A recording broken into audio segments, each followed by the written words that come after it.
entertainment to thousands of people. Through its magic, we are able to enjoy a combination of the radio, motion pictures, and the stage, right in the comfort of our own homes, simply by pushing a button and turning a dial. These cells with their electrical charges are scanned by a stream of electrons, completing 30 pictures a second. Compare that crude picture with these of today, and you can judge for yourself how far along the road to perfection television has traveled. Most people still today think that all entertainment to do with movies, drama, is therefore nothing more than their entertainment. It never ever was that case. Of course, television can't perform such miracles as this, yet. But perhaps there's no harm wishing that it could.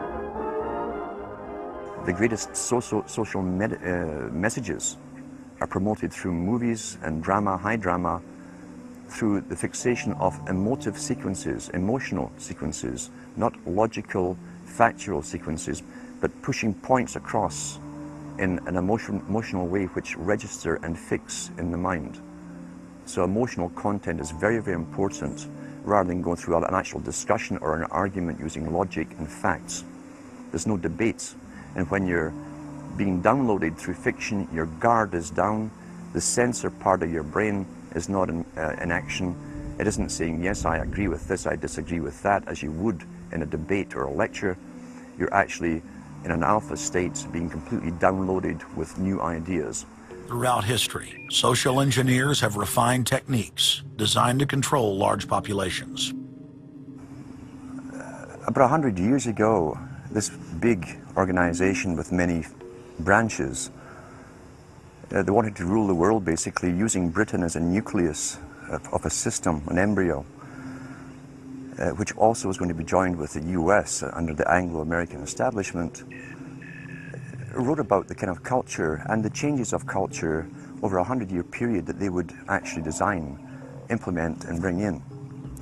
And H.G. Wells talked about it too. He talked about arenas. He says arenas could be put up across the world for sports, for instance. Now at that time, sports was something that children, school children were into. Adults became adults and got onto adult things. So it was unimaginable at the time that people could actually believe that there was even a need for adult sports and entertainment, never mind having arenas built across the world. But he said we can do this and foist basically a sports culture for the males. Using a tribal system, we're all tribal to an extent. That's why we even bother to vote for a tribal leader. This is well understood. That's why we're supplied with these leaders. And because the average man was to become more disengaged from his own destiny as the expert class arose, it was decided that the males would get their outlet basically,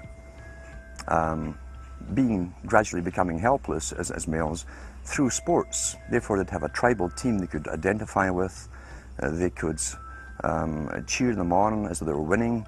In their own personal lives, they were getting nowhere. They were getting disenfranchised in a sense as experts took over decision-making for them in all kinds of fields. So this was psychology at use, planned before they even implemented the sports. When radio came along, of course, they used that to the maximum. Sports for the men, soaps basically for the women. And then in came television, as I say, with its alpha state, its hypnotic state. And sure enough, around the 1960s, really, 50s and 60s, it took off. It really, really took off. And men became glued on Saturday nights to the sports shows. A culture industry, which is called by its own the culture industry. The Soviet Union had a department called the culture industry. Their actors and directors were called the cultural leaders, because they would, like a computer, people are like computers, all you have to do is keep giving them new updates every so often, and you can change an entire country or a nation or a block of nations who are all getting the same uploads, upgrades at the same time along certain paths. Today we call it political correctness. Most people want to belong to their peer group. They want to be the same as everyone else when it comes to opinions. In fact, they judge their own personal sanity by bouncing ideas off their neighbours and friends who will answer back and agree on these same topics in kind. It doesn't matter if the topics or what you're given are facts or utter nonsense, as long as everyone agrees at the same time. You'll say, well, I'm sane, and your friends will all agree because they've had the same information given to them. If it's on TV and a famous face says something, then it must be true. He doesn't have to show you facts or anything else. You've been brought up with these faces. That's why they keep these guys on television into their 70s and 80s. You've grown up with this father figure who's on television every night at 6 o'clock, in your house, in your room, staring right at you, and he's a father figure. Would he tell you a lie? So you naturally never suspect him. And this same man will lead you through new topics. He'll introduce experts on the topics. They'll have a little summary at the end of every talk, and you are now left with the conclusion that's presented to you. You don't arrive at it, it's given to you, and it's good enough for you. When I was growing up, people were talking on their front porches, neighbors were playing baseball, there were nightly barbecues. You don't see that anymore. We've lost our communities. You drive through neighborhoods, you see the blue glow of television sets. We're losing our humanity. So if you want to rebel against the globalists, the social engineers, start by turning the TV off a few hours a day and actually getting to know your neighbors. Getting outside that comfort zone, expanding your horizons. By coming together as communities, by getting to know our neighbors, we defeat the social engineers. We're programmed today perfectly just like machines.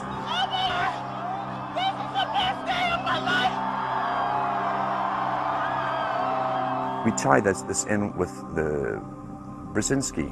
Brzezinski said in 2 Ages. Now this guy was way up with the NSA. He's a master geopolitician.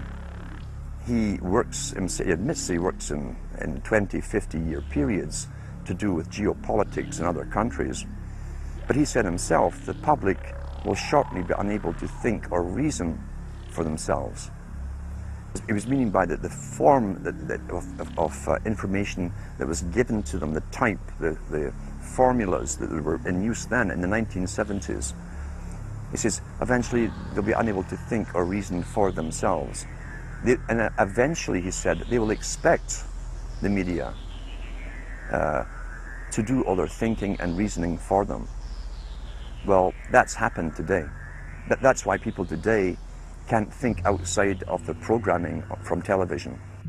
Zbigniew Brzezinski, Obama's main foreign policy advisor, talks about how a cult of personality can be artificially manufactured to influence the masses. In the first months of my administration, to pull our economy... Oh, goodness. Sorry about that, guys. To pull our economy back from the brink, including the largest and most sweeping economic recovery plan in our nation's history. We're gullible, but we're also willingly gullible. We want a human being, a big daddy, to come along and make everything right for us. And as long as we believe that, we'll always basically get shafted. In addition to John, sorry, I just noticed that I jumped the gun here. Go ahead and move it up. I'd already introduced all you guys. It's the presidential reality show. But when it became an Oprah production, it became slick. You don't have a president, you have an actor. They say that politics is show business for ugly people. You got it.